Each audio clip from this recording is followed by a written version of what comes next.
Audionovelas 2.0, jiji. While 0 is the main attack force, A3 and A4 are my defense. While we were going to collect water, a large grey wolf with black stripes appeared. It was 3 meters high and 4.5 meters long. It also had protruding thorns from its tail. It stared at us from a distance of 5 meters. Suddenly the wolf gives a great quick turn, and from its tail shoots 6 needles the size of 2 centimeters in diameter and 10 long, and very sharp.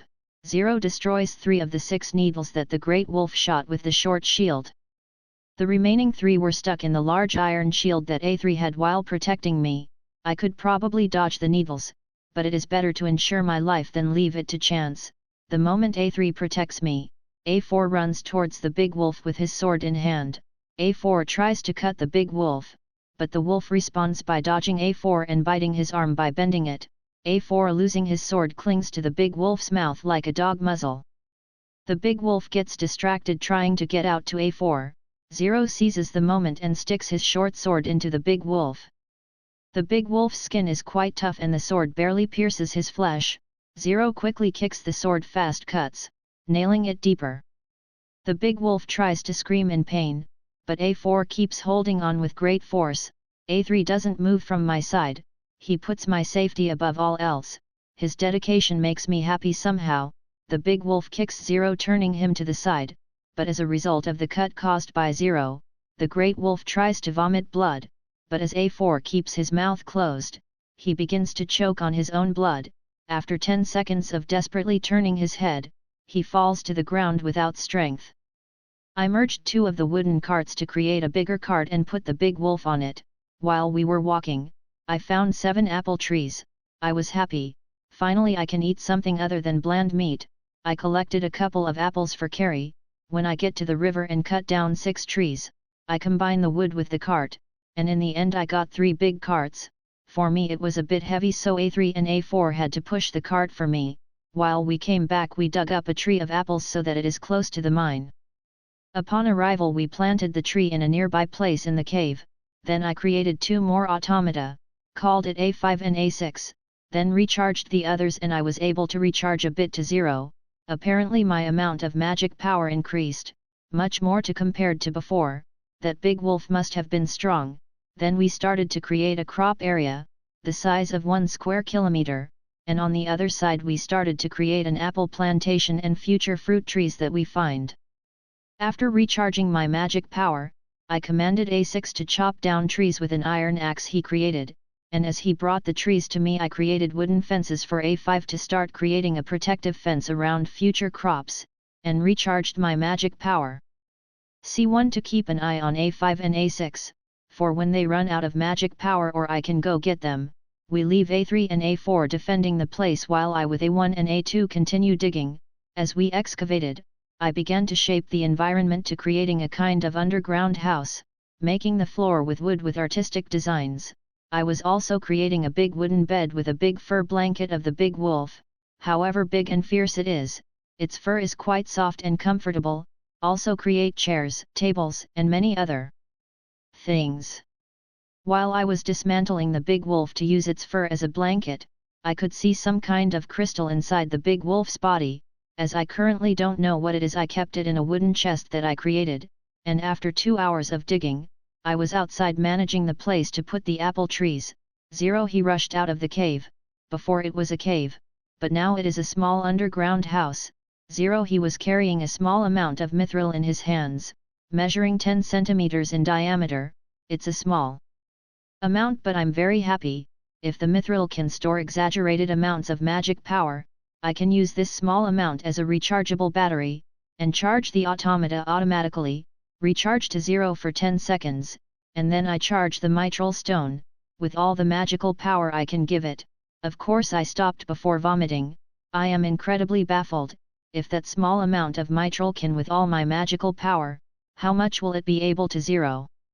After 30 minutes of replenishing my magic power, I created another mini automaton and called it K1. This time I added a kind of special tube with an extendable needle to which it can expel magic power and charge the automata when I'm not available. The mini automaton has a small hatch through which I can remove the mithril. And then modify the other automata. adding a kind of input of 1 cm in diameter and 5 deep. According to what I saw, the iron automata can last 35 hours with a full charge, then program a kind of internal clock, which indicates each 12 hours if they are free they can recharge magic power, but if they are busy they can ignore it for up to 24 hours. After 24 hours it would indicate a state of emergency and leave the orders from normal to high level, except if it is a priority order max. Then whenever I could, I would charge K1 with half my magic power, always leaving something for me for crafting and remodeling. The next day I created a kind of large automated cart, which can move by itself. It can also follow basic orders, and another 2 automatons which I call A7 and A8. And now that I had a safe way to use my magic power from a long distance, I can investigate the Great Wolf's stone. While dismantling the Great Wolf I didn't realize that the needles on its tail had regenerated. When I took out one of its needles it was fragile, like glass, it slipped from my hand and smashed on the ground. I prepared a safe place to use it as an experiment place. Using K1 I made it expel some magic power and the stone of the big wolf began to glow slightly with a bluish color. I asked him to increase the magic power a little. The stone reacts to the increase in magic power, adding a reddish and bluish color in the center. We increased a little more and the color reddish increase in intensity. Since nothing else happened, I asked him to hit the stone against the ground. K1 moved the stone from the table to the ground, but nothing happened. I asked A3 to hit him with an iron hammer, but I was surprised by what he did. It happened, the iron hammer was deformed, but the stone remained intact. I could see the shape of the stone in the iron hammer. Once I found out that it is safe, I approached, and touched the deformed part of the iron hammer. It was slightly hot. After some tests I could deduce that this stone is a kind of material that reacts to magical power, causing it to start to harden. The hardness and resistance with magical power is much greater than iron. Another interesting thing that I was able to discover about the rock is that it can regenerate, but not expand, except that I molded it into another shape. It would regenerate, but not return to its original shape. Using that stone as material I created a magic sword for Zero. Since Zero can store an exaggerated amount of magic power, that sword would be easy for him to use. We did durability tests, mod to A5 for sword combat, and after Zero could correctly control the amount of magic power to use the magic sword, Zero fought against A5. At the time of clashing swords Zero was using the magic sword at level 1. A5's iron sword started to chip from the hits, unlike Zero's sword. Then when testing it with level 2, the iron sword was cut like butter. That was surprising. A5 stared at the iron sword like I don't understand what happened. Then we tried to hit Zero with the magic sword at level 1, the sword broke. Then we tried at level 2, the sword broke anyway, but unlike level 1 it left a small scratch on the arm of Zero. I was impressed that Zero is so strong and resistant, but the most impressive thing is that Zero started to heal itself. Zero is special. I am very confused with the programming that I gave to Zero. As I remember when I started creating Zero, I was imagining that Zero would be the best automaton in the world, one that is self-improving, self-sufficient, and eventually can do almost anything. Before going to sleep, create 4 more automata, and name all the iron automata. In total I have 12 automata. The names of the automata have the following initials. Mithril automata. 0. The first special automaton. Quantity 1. Iron automata quantity, 12. A. Basic automata. Quantity 5. B. Squire's automata. Quantity 2. C. Warrior automata. Quantity 2. D. Lancer automata. Quantity 1. E. Mini surveillance automata. Quantity 1. F. Recharge mini automata. Quantity 1. The next day, before going out to investigate, I recharged F1 with half of my magic power and the rest at 0, of course avoiding running out of magic power so as not to vomit like the first time. I took C1, D1, B1 and 0 by my side, of course also take the big iron trolley, with 3 big wooden trolleys. The big trolley is strong enough to move them easily, hook them like train carriages. While we were investigating the environment, In the distance I could see a kind of cave. It seems to be at a distance of 4 to 10 kilometers from my house, which is the base inside the mountain. While we were in the car, I could see something that left me shocked. What I saw was a small puddle of water, but that is not the important thing. What is important is what is inside the small puddle, and that was some kind of plant. According to the memories I got, that may be a rice plant. When I realized it, I was already jumping from the car and approaching the tiny rice paddy. Or seeing me jump out of nowhere, he panicked and jumped too, or rather tried to jump. The force that he used when trying to jump made his foot go through the wooden cart and he got stuck. That increased his panic, and while he waved his hands desperately, he commanded the other automatons behind me. Another thing is that the likes of the previous protagonist, they stayed with me, and the desire to eat rice was such that it's almost funny.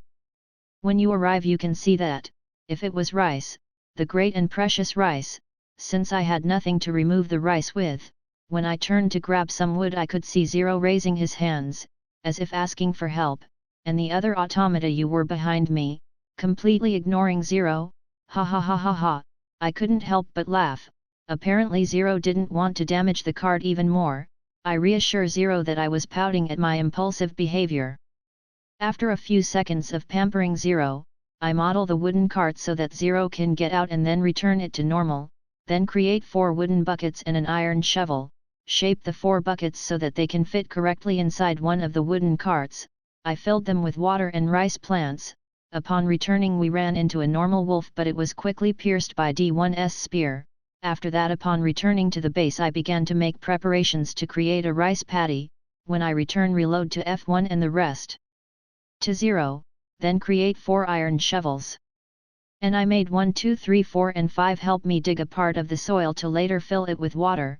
The excavated diameter was 100 meters by 200 meters long and with a depth of 40 centimeters. It took us 2 days to fill the plantation. In the process of filling it began to rain, speeding up the process considerably. The next day we found a small amount of mithril in the mine. Since I currently have nothing I can use it on, I will use the mithril to upgrade to 0, use most of the mithril gathered from the mine to create a small shield at 0. Since 0 already has the magic sword, he only lacks defense.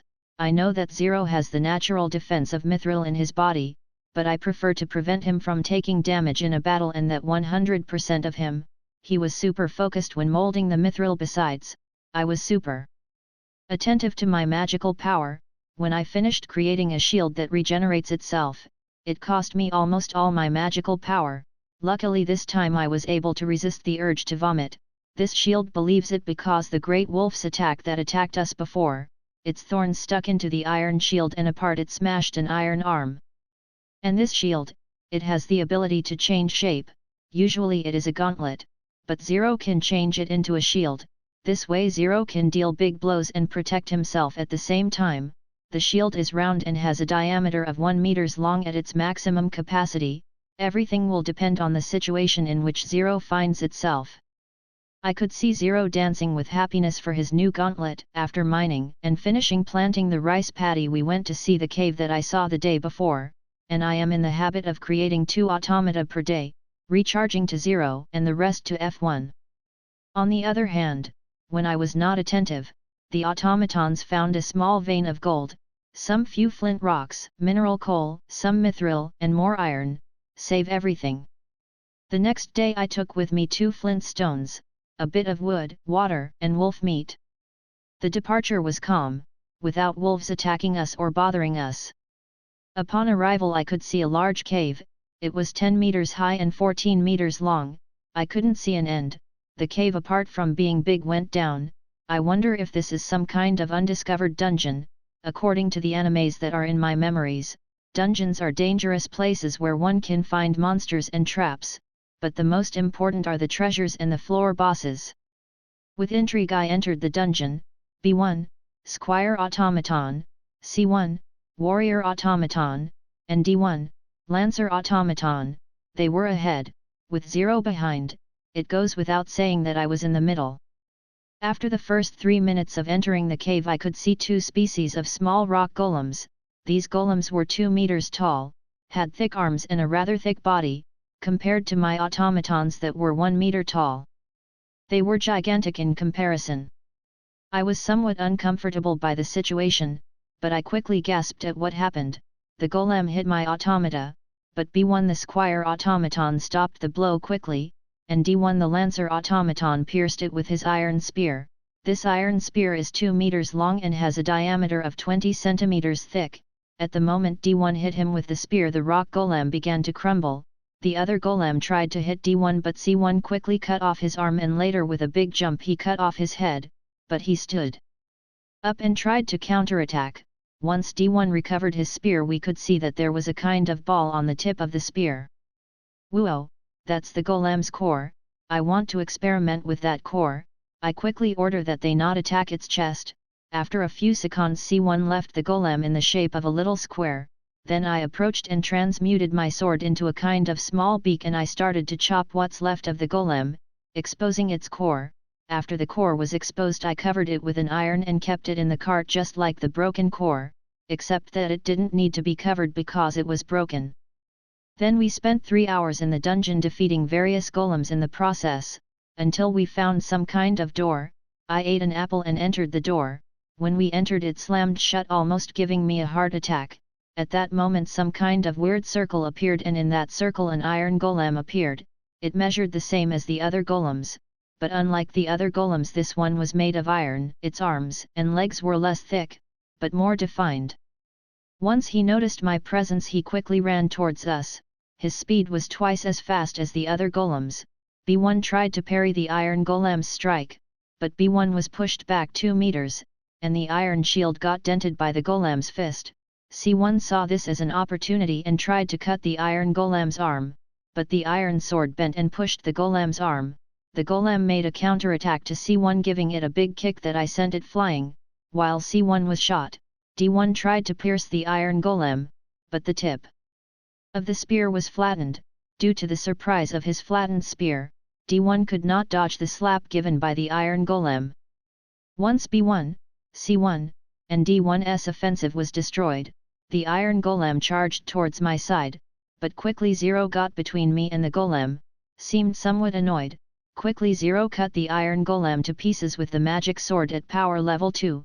Sometimes I think Zero is very scary when angry. I took the core of the iron golem. It was 20 centimeters in diameter compared to rock golems, which are half as small. Once we put the core away, we went out near the dungeon exit and prepared something to eat.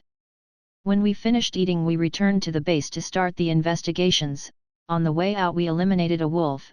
When I returned, I started with the nucleus of the rock golem intact. I take it with my hands and concentrate on it.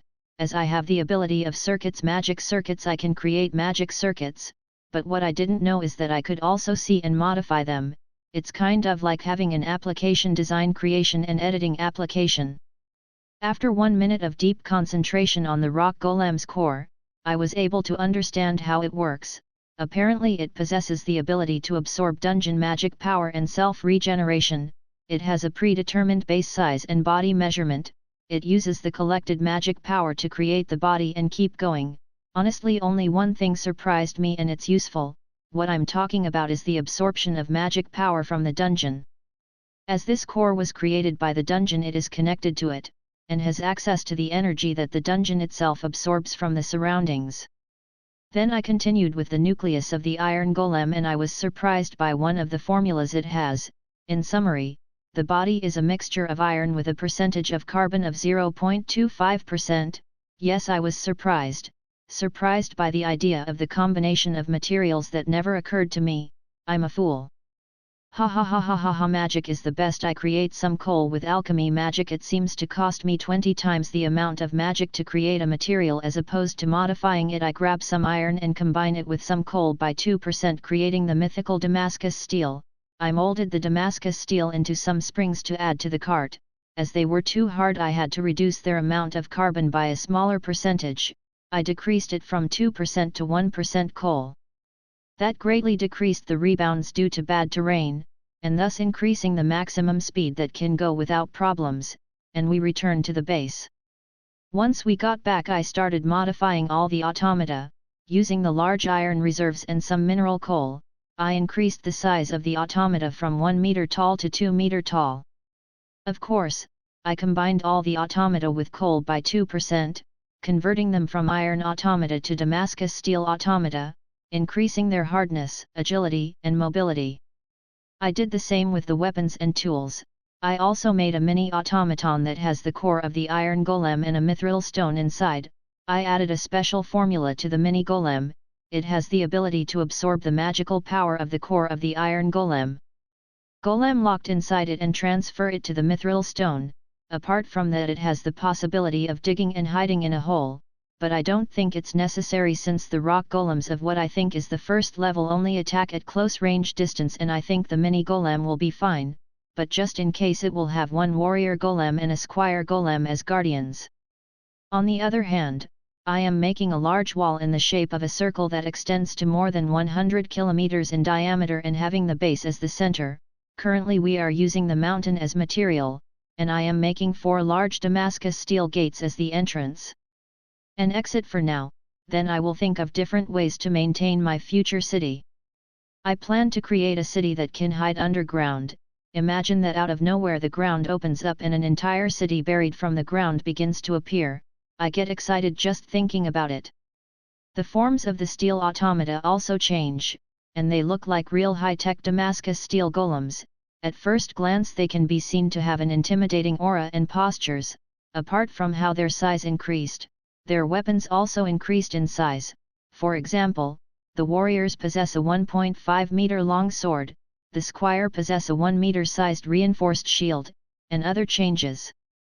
The next day create 2 reconnaissance automatons and order them to look for plants and fruits, and if they find an intelligent life form, to hide and bring the information back as quickly as possible. Then we went to the dungeon, and this time the going was quite comfortable compared to the day before, using the same formation as the first time we advanced in the dungeon. Compared to before, the rock golems are so easy to defeat that I start to feel sorry for the poor golems. The transformation of the automata improved them considerably. After 1 hour we found the room of the boss of the dungeon. It was much faster than before. We entered the boss room, and this time I got ready to hear the sound of the door closing. An iron golem appeared, but this golem is different from the previous one. Its color is somewhat different. It quickly approached us, but it is a little slower than before. B1, Squire Automaton stops the iron golem's blow instantly, and the shield is almost intact. C1, Warrior Automaton attacks, cutting it easily. I was surprised C1 turned it into squares. Ha ha ha ha ha ha, it's amazing and scary. After eliminating the golem, the path opened. In the distance he could see a ladder leading down. We go down the stairs.